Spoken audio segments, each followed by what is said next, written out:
Much చాలా ఈగర్గా మీ cinema కోసం wait చేస్తూ ఉన్నాము అండ్ ఒక బిగ్ అనౌన్స్మెంట్ రాబోతోందని కూడా తెలుసుకున్నాము. Wishing you all the very best for that. And bro వచ్చారా బ్రో? రండి బ్రో, స్టేజ్ పైకి రండి బ్రో. మాకు ఫస్ట్ రివ్యూ ఇవ్వబోతున్నారు return of the dragon cinema గురించి.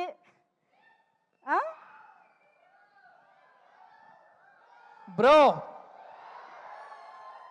కొంచెం భయం వేస్తుంది, మీరు అనద్దు. బ్రో వెలుగు కావాలంటే వెలిగించాలి కొవ్వొత్తు. మా డైరెక్టర్ అశ్వత్ మారిముత్తు. ఇక్కడ పోస్టర్ చూసాను ఇప్పుడే. అయ్యా ఇదే బ్రో. సముద్రంలో వెళ్తుంది బోటు.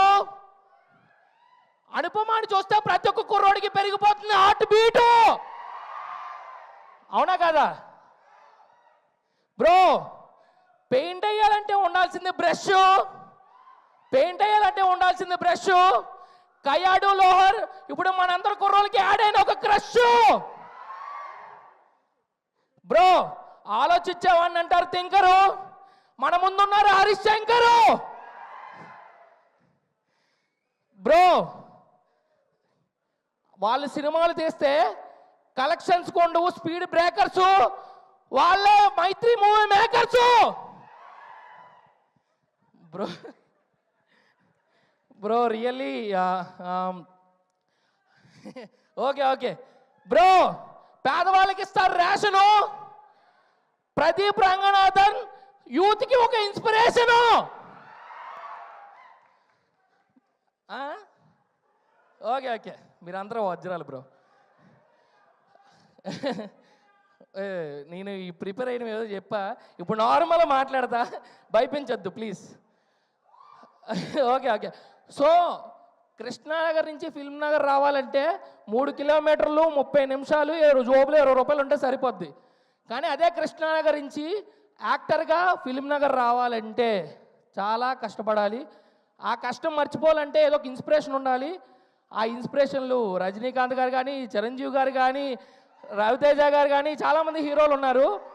అలాగే ప్రజెంట్ యూత్కి మీరు ఒక ఇన్స్పిరేషన్ అయ్యారన్న. Really thank you so much. And మీరు యూట్యూబ్ నుంచి ఫిల్మ్ మేకింగ్ నేర్చుకున్నారు, కానీ నేను ఈ మూవీలో యాక్ట్ చేసేటప్పుడు మీ నుంచి చాలా నేర్చుకున్నానన్న. Thank you so much. Okay వస్తున్నా. సో ప్రతి ఒక్క కుర్రోడు క్రష్తో టెంపుల్కి వెళ్ళి టెంకాయ కొట్టాలనుకుంటారు. అలాగో మీ ప్రతి మూవీ కూడా హిట్ అవ్వాలని నేను అలాగే అనుకుంటున్నాను sir. Really thank you so much. ఒక్క నిమిషం బ్రో, మర్చిపోతున్నా. తమిళ్ కదా మనకు రాదు, అప్పుడు డైలాగ్లే చాలా అటు ఇటు మర్చిపోయా. కానీ మర్చిపోయినప్పుడు కూడా నాకు రియల్లీ చాలా సపోర్ట్ చేశారు అన్న అశ్వత్ మారిముత్తు అన్న. థ్యాంక్ యూ సో మచ్ అన్న. మనకు తెలుగులోనే మనం కొత్త, అలాంటిది తమిళ్ అంటే చాలా కొత్త, కానీ చాలా సపోర్ట్ చేశారన్న. నేను భయపడుతున్నా డైలాగులు చెప్పగలనా నేనా, లేదంటే ఏదైనా ప్రాబ్లం అయితే మళ్ళీ తిడతారేమో అని ఒక భయం. కానీ అన్న నువ్వు చేసేస్తావు అబ్బా, నో ప్రాబ్లం అని చెప్పి, ఇది తమిళ్లో అన్నారులే, తెలుగులో మీకు అర్థమయ్యడానికి చెప్తున్నా. సో అలాగన్నారు. మన దగ్గర టాలెంట్ ఉంది, సపోర్ట్ చేయమని పేరెంట్స్ని అడిగినా కొంచెం ఆలోచిస్తారేమో, కానీ అశ్వత్ మారిముత్తు ఆలోచించరు. రియలీ దట్ గ్రేట్ పర్సన్ అన్న. మీరు చాలా సపోర్ట్ చేశారు కాబట్టి నేను ఈ మూవీ చేయగలిగాను.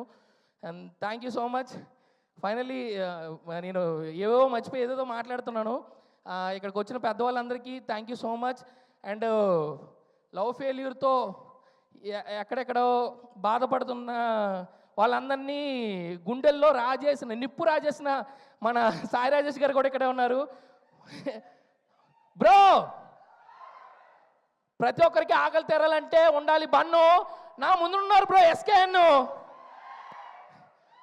సో ఇలాంటి గొప్ప ఎందరి ముందు ఇక్కడ ఎలా మాట్లాడుతుంటే చాలా హ్యాపీగా అనిపిస్తుంది, మాటలు తడబడిపోతున్నాయి. సో చివరిగా ఒక మాట, ఒక ఆటో డ్రైవర్గా ఉన్నవాడు ఇలాంటి ఆడిటోరియంలో నుంచొని మాట్లాడుతున్నాడంటే నాకు చాలా సపోర్ట్ చేసిన ప్రేక్షకులందరికీ లవ్ యూ సో మచ్. నేను చేసిన చిన్న క్యారెక్టర్లైనా దాన్ని ఎంజాయ్ చేస్తూ మీరు నాకు సపోర్ట్ చేశారు, అందుకని ఈ పొజిషన్లో ఉన్నాను. ఇంకా మీరు నాకు సపోర్ట్ చేయండి, ఇంకా మంచి క్యారెక్టర్స్ చేస్తాను. అండ్ ఒకటి మర్చిపోయాను బ్రో, గవర్నమెంట్ ఆఫీసుల్లో ఉంటారు క్లర్క్స్. ఏజిఎస్ బ్యానర్ పెద్ద పెద్ద సినిమాలు చేసి చాలా మంది కళాకారులకు ఇస్తుంది works. So thank you so much. Thank you so much అండి. వాళ్ళ డిమాండ్లకి ఏం తక్కువ లేదు, ఎన్నో అడుగుతున్నారు చూడు. Thank you so much. So మొత్తానికి ఆయన చేసిన సినిమాకే ఆయన